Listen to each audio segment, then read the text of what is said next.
Bonjour à tous, bienvenue dans ce nouveau numéro de À l'affiche 100% cinéma. Sacha Baron Cohen est de retour. Il incarne dans Grimsby un fan de foot anglais déjanté qui va essayer de sauver l'humanité. Dans Paolina, film argentin primé à Cannes l'an dernier, Santiago Mitre suit le parcours d'une jeune femme idéaliste confrontée à la violence la plus sauvage.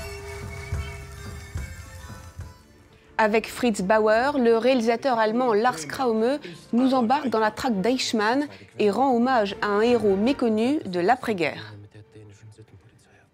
Pour parler de tout cela, je vais rejoindre Thomas Borez, notre chroniqueur cinéma.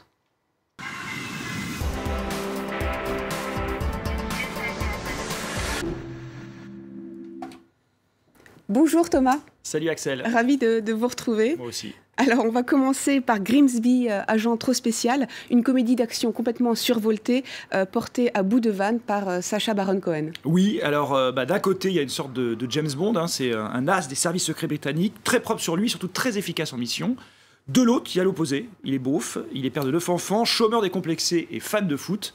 Voilà, alors ces deux opposés sont frères, et oui. Et magie du cinéma, le film va raconter leur improbable retrouvaille et leur non moins improbable association pour faire quoi ? Sauver le monde. Alors d'un côté, il y a le comédien très classe Mark Strong, de l'autre, eh bien son opposé aussi, le trublion Sacha Baron Cohen, et au milieu, eh ben, un réalisateur français de 44 ans, formé à l'écurie Besson, c'est Louis Leterrier.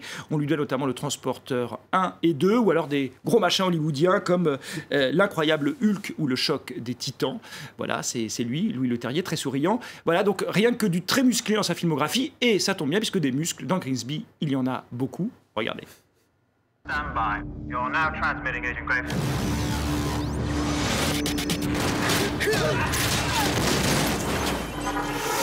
And 3, 2, 1.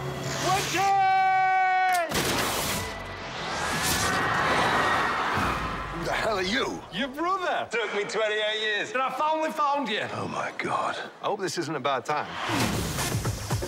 These virus will kill 1 billion people. I need to stop her. Go help your brother save the world.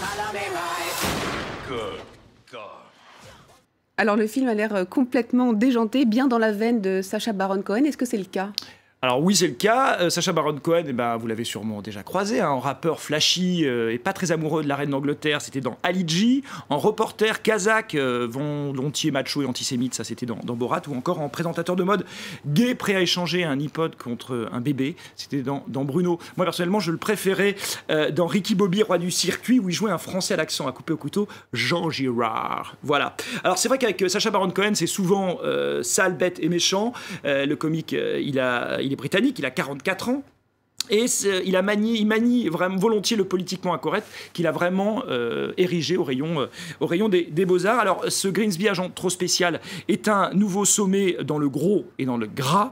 Les blagues sont très en dessous de la ceinture. Et c'est surtout la zoophilie qui est érigée là, cette fois, au rayon des beaux-arts, que je disais tout à l'heure. Je ne sais pas si vous aimez les éléphants, Axel, mais si vous les aimez, surtout, je vous préviens, n'allez pas voir Grimsby envoyé trop spécial, pardon. Je ne vous dis que ça. Bref, c'est un concentré de vannes, plus ou moins réussi, beaucoup plus que moins. Donc voilà, c'est plutôt bien d'aller voir Grimsby envoyé trop spécial. Alors, changement de registre complètement avec Paolina, de l'Argentin Santiago Mitre. Le film raconte le combat d'une jeune femme engagée, volontaire, dans une mission qui va finalement remettre en question ses certitudes. Oui, absolument. Alors, c'est effectivement plus sombre. Donc, Paolina, elle a 28 ans. Elle est issue de la bourgeoisie de Buenos Aires et elle s'apprête à suivre des brillantes études d'avocate. Sauf qu'elle décide de tout plaquer et, par idéalisme, de partir dans un coin reculé de la campagne argentine pour devenir prof et éduquer les jeunes gens là-bas. Problème, sur place, elle va se faire agresser sexuellement. Elle va reconnaître parmi ses agresseurs des étudiants dont elle s'occupe. Alors là, question, est-ce qu'elle va finalement tout laisser tomber au nom de cette violence ou au contraire souffrir en silence et continuer son combat? C'est une question que nous, spectateurs, on se pose, mais pas Paolina. Elle fonce tête baissée. Regardez. ¿Sabe el nombre de los agresores? No, si lo supiera se lo hubiera dicho. Vamos a ir a la comisaría, vamos a hacer la denuncia. No, no vamos a ir a ningún lado. No te metas en mis decisiones. Me parece que vos no estás haciendo lo que tendría que hacer, porque vos sos el padre. En 3 minutos empiezo. sé qué quieres demostrar. Ya estoy acá y quiero seguir. Yo estoy actuando de acuerdo con la justicia. ¿Viste en el estado en el que los dejaron? ¿A quiénes? ¿Los viste, sí o no? Sos una víctima, no sos una heroína. Sos una víctima. Alors le film a été présenté à Cannes l'année dernière. Il a gagné le Grand Prix dans la section La Semaine de la Critique. Est-ce que c'est mérité, Thomas ? Oui, c'est mérité parce que c'est un film assez intéressant. Ça commence comme un thriller classique, vraiment une espèce de structure vraiment très thriller. Et après, on va rester dans une espèce comme ça de mystère autour de ce personnage. Et le film va flotter au diapason de son héroïne, Paulina, et de tous les plans. Donc c'est un film vraiment qui épouse l'incertitude de cette héroïne. Alors, le côté positif, c'est que justement, tout n'est pas résolu dans ce film, mais c'est très ambivalent quand même. Hein. Le sujet, entre la bourgeoisie, les gens du peuple, qu'est-ce qu'on fait, comment on gère tout ça. Bref, à mon avis, ça montre assez bien les contradictions actuelles de la société argentine. Alors un autre personnage très engagé, Fritz Bauer, on poursuit avec ce film de Lars Kraume, du nom du juge allemand qui, à la fin des années 50, décide de faire appel au Mossad, les services secrets israéliens, pour l'aider à traquer Adolf Eichmann qui se cache à Buenos Aires. Le film retrace le combat de ce héros allemand. Inès Olagaray et Jonathan Walsh l'ont vu pour nous. Wir Deutschen können nicht stolz sein auf Goethe und Schiller. Stolz können wir doch nur sein auf das Gute, was wir selber gemacht haben. Faire le bien et inciter les Allemands à affronter leur passé. Voilà ce qui anime Fritz Bauer. En 1957, ce procureur allemand découvre où se cache Adolf Eichmann, responsable de l'organisation de la déportation des Juifs vers les camps de concentration. Man glaubt, Adolf Eichmann in Argentinien entdeckt zu haben. Obersturmbannführer der SS. Das ist die zentrale Figur. Und was willst du jetzt tun? Ihn in Deutschland vor Gericht stellen. Ce que l'on montre dans le film, c'est qu'il veut être témoin de l'horreur et ne plus avoir à s'incliner. Il voulait vraiment faire le bien. Et pour cette tâche, être juif lui a posé problème. Les gens craignaient qu'il soit animé par un sentiment de vengeance. Ricardo Clement ist Adolf Eichmann. Ricardo Clement. Sous ce faux nom, Adolf Eichmann travaille comme contremaître chez Mercedes-Benz dans la capitale argentine. Fritz Bauer veut l'arrêter, mais il sait qu'il n'aura pas le soutien de sa hiérarchie, qui compte encore d'anciens nazis. Au risque d'être condamné pour trahison, il se tourne vers le Mossad, les services secrets israéliens. Fritz Bauer est presque un héros antique. Il est seul contre tous. La police et les politiques, tous ceux dont il avait besoin pour travailler, ils étaient tous contre lui. Dans le film, le seul soutien de Fritz Bauer est un jeune procureur, Karl Langermann.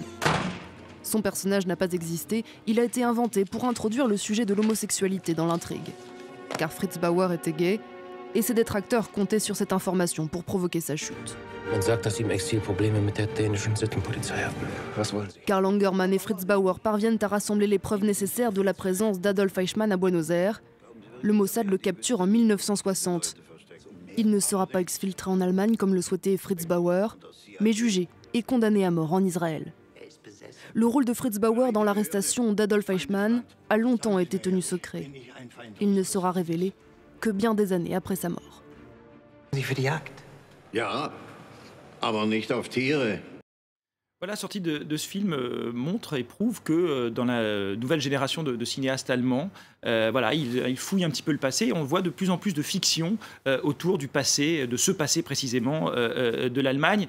Cette année est sorti Le Labyrinthe du silence, très beau film qui suivait un jeune procureur allemand tenace dans l'Allemagne des années 50, qui allait permettre l'ouverture d'un procès contre d'anciens SS. Et puis, il y a un an, c'était Phoenix de Christian Petzold, un film très intéressant où on suivait une jeune rescapée de l'Holocauste qui a retrouvé son mari, un mari dont elle allait s'apercevoir qu'elle l'avait trahi. Donc voilà, on peut noter qu'effectivement, il y a de plus en plus de fiction. L'Allemagne interroge sa propre histoire, interroge ses propres démons. Alors c'est à chaque fois des films qui se ressemblent, ils sont très classiques, mais c'est surtout le scénario qui est très intéressant. Voilà, donc à suivre les prochaines étapes de cette relecture de l'histoire. Cette tendance-là, merci beaucoup. Alors on a commencé avec une fratrie, et on va terminer avec une autre fratrie, celle du film Les Ardennes du cinéaste belge Robin Prondt. Alors c'est un thriller qui est très sombre et qui suit en fait la trajectoire de deux frères qui font un bout de chemin ensemble. Ils sont obligés de faire un bout de chemin ensemble. Et quel chemin ? Voilà, et alors là, il n'y a pas l'ombre, ni le soupçon d'un rire, ni même d'un sourire. Hein. C'est vraiment très, très, très, très sombre.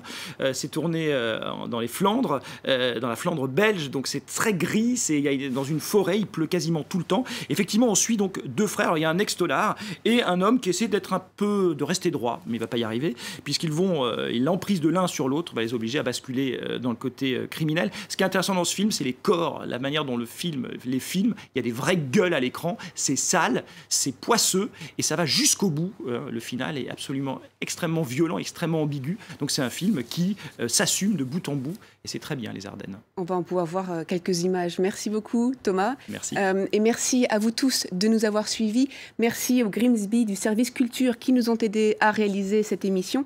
Et on se quitte comme promis avec la bande-annonce du film Les Ardennes du réalisateur belge Robin Pront. À très bientôt. De bloemen waren komen. Is goed. Ze willen mij dragen. 4 jaar. Dat ik nooit gaan terugkrijgen.